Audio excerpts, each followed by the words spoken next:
Hi everyone, welcome to my channel. Guys, आज की story के स्टार्टिंग में ही तेकुक के रोमांस स्टार्ट हो जाती हैं, जो आप लोगों को टेलीग्राम चैनल पर मिल जाएंगे। और इस वीडियो के लिंक में मैं टेलीग्राम चैनल की लिंक डाल दूंगी। आप लोग पिन कमेंट चेक कर लेना और दोबारा बार बार मुझसे चैनल के लिंक के लिए मत बोलना, ओके। चलो स्टोरी को स्टार्ट करते हैं।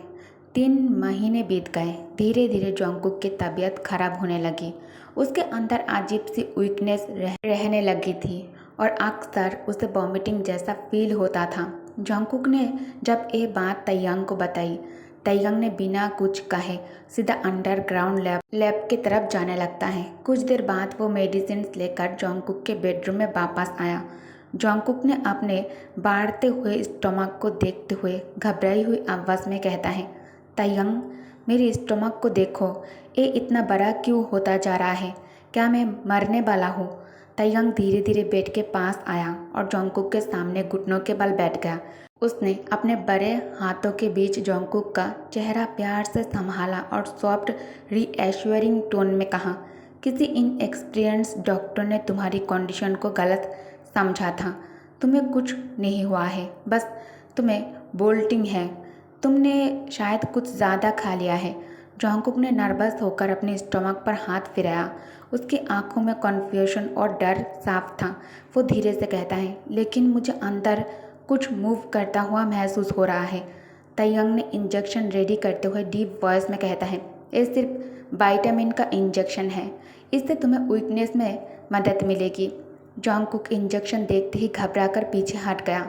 नहीं तैयांग, मुझे और नीडल्स नहीं चाहिए। तैयांग ने उसे काम करने की कोशिश की। कुकी, अच्छे से रहो, ये तुम्हारी हेल्थ के लिए है। इतना कहकर तैयांग ने इंजेक्शन जोंगकुक के आर्म में लगा दिया। जोंगकुक कुछ पल तक टेंस रहा, फिर धीरे धीरे रिलैक्स हो गया। उसने तैयांग को टाइटली हग कर लिया और अपना चेहरा उसके सीने में छुपा लिया।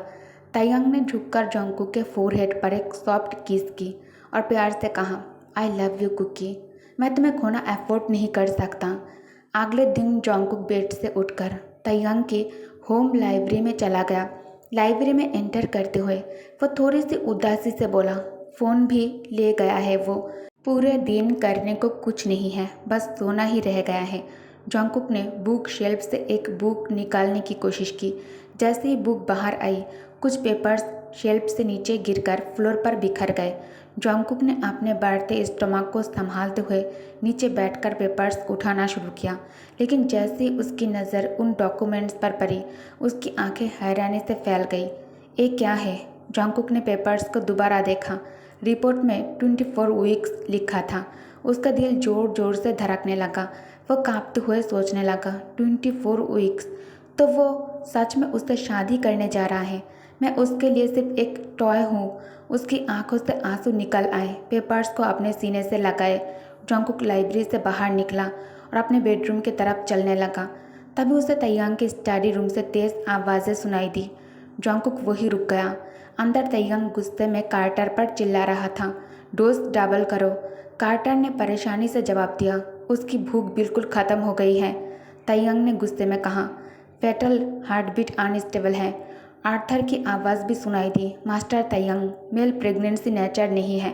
उसके लंग्स 24 वीक फेटस का प्रेशर हैंडल नहीं कर पा रहे हैं। तैयांग का गुस्सा और ज़्यादा बढ़ गया। उसने आर्थर का कॉलर पकड़कर कहा, जब वो मेरा बच्चा पैदा कर देगा तब वो ज़िंदगी भर इसी स्टेट से जुड़ा रहेगा। लाइब्रेरी में मिली रिपोर्ट को देखकर जोंगकुक ने पहले समझा था कि ये डॉक्यूमेंट्स आयु के प्रेगनेंसी से रिलेटेड हैं, लेकिन अब स्टडी रूम के अंदर की पूरी कॉन्वर्सेशन सुनकर उसके पैरों तले जमीन खिसक गई। जोंगकुक ने धीरे से अपनी नज़र अपने स्टमक की तरफ की।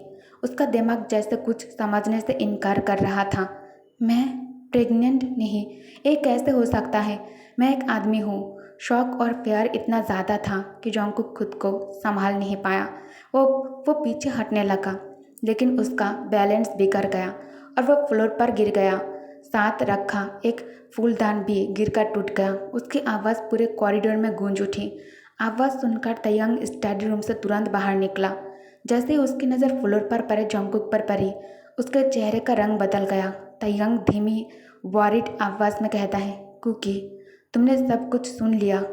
जोंगकुक की आंखों में आंसू और डर दोनों थे। वो तयंग से दूर हटने लगा और कांपते हुए बोला, तुम पागल हो। तुमने मेरे साथ एक क्या कर दिया। उसकी आवाज़ टूट रही थी। तुमने मुझे किसी ऐसे इंसान में बदल दिया जिसका सिर्फ एक ही काम है, तुम्हारे बच्चे को जन्म देना। तयंग तुरंत उसे काम करने की कोशिश करते हुए कहता है, जोंगकुक मेरी बात सुनो, मुझे तुम्हें सब एक्सप्लेन करने दो, बस वो टूटा हुआ टुकड़ा नीचे रख दो।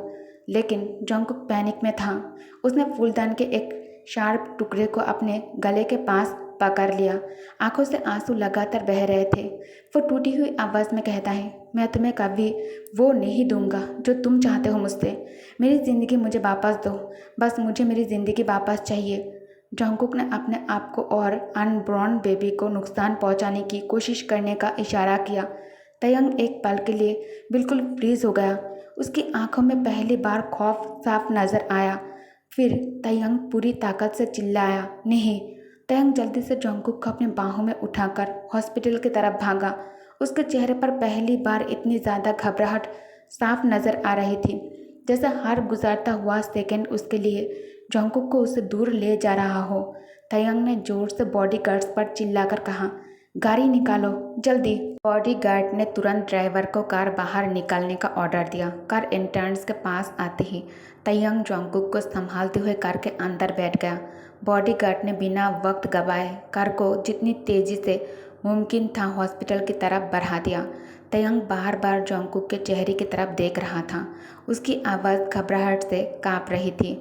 और तेज़ चलाओ कुकी, आंखें खोलो बेबी, मेरी आवाज़ सुन रहे हो ना तुम, प्लीज़ मेरे साथ रहो। Can you hear me. Jungkook की तरफ से कोई जवाब ना मिलने पर तयंग का डर और ज़्यादा गहरा होता गया। वो जोंगकुक का हाथ अपने हाथ में कसकर पकड़ा रहा, जैसे उसका हाथ छोड़ते ही जोंगकुक उससे हमेशा के लिए दूर हो जाएगा। हॉस्पिटल पहुंचते ही डॉक्टर्स की टीम तुरंत जोंगकुक को कार से बाहर लेकर ऑपरेशन थिएटर की तरफ दौड़ पड़े। तयंग भी उनके पीछे जाना चाहता था, लेकिन डॉक्टर्स ने उसे बाहर रोक दिया। ऑपरेशन थिएटर का दरवाज़ा बंद होते ही तयंग कॉरिडोर में बेचैनी से इधर उधर चलने लगा। उसकी आंखों में आंसू भर आए थे। आज पहली बार वो इतना डरा हुआ नजर आ रहा था। उसकी आंखें लाल हो चुकी थी और चेहरे पर गुस्से से ज़्यादा खौफ था। लगभग आधे घंटे के बाद डॉक्टर कार्टर ऑपरेशन थिएटर से बाहर निकला और सीधा तयंग के पास आया। कार्टर के सीरियस चेहरे को देखकर तयंग तुरंत उसके सामने खड़ा हो गया। कार्टर ने कहा, मिस्टर किम तयंग, आपको एक फैसला करना होगा। कार्टर अपनी बात पूरी भी नहीं कर पाया था कि तयंग ने बिना एक पल की देरी किए कहा, उसे बचाओ। कार्टर ने हिचकिचाते हुए कहा, लेकिन सर। तयंग ने उसकी बात तुरंत रोक दी, कोई लेकिन नहीं। कुकी को बचाओ, तुम्हारे पास जो कुछ भी है सब इस्तेमाल करो। अगर उसे कुछ हुआ तो मैं तुम सबको रिस्पॉन्सिबल ठहराऊंगा। तयंग की बात सुनते ही कार्टर तुरंत ऑपरेशन थिएटर की तरफ मुड़ गया और अपनी टीम को ऑर्डर दिया, डिफिब्रिलेटर तैयार करो, सारे जरूरी ब्लड पैक्स अभी लाओ। तयंग धीरे से कॉरिडोर के फ्लोर पर बैठ गया। उसकी आंखों से आंसू बहने लगे।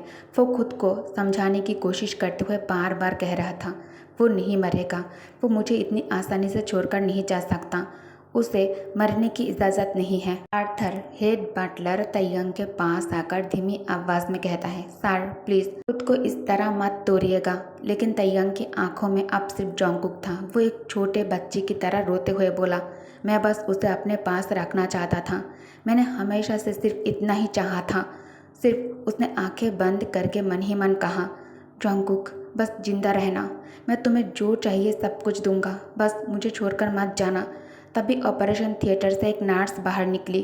तयंग तुरंत उठकर उसके पास गया और बेचैनी से पूछा, अंदर क्या हो रहा है, क्या वो होश में आ गया।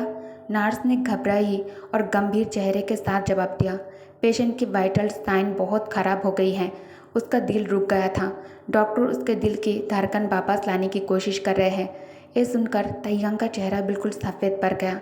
वो ऑपरेशन थिएटर के दरवाजे के पास गया और बेचैन होकर बोला, जोंगकुक तुम मरने की हिम्मत भी मत करना, सुन रहे हो तुम मर नहीं सकते। तभी अंदर से एक न्यू बॉर्न बेबी की रोने की आवाज़ कॉरिडोर तक पहुंची।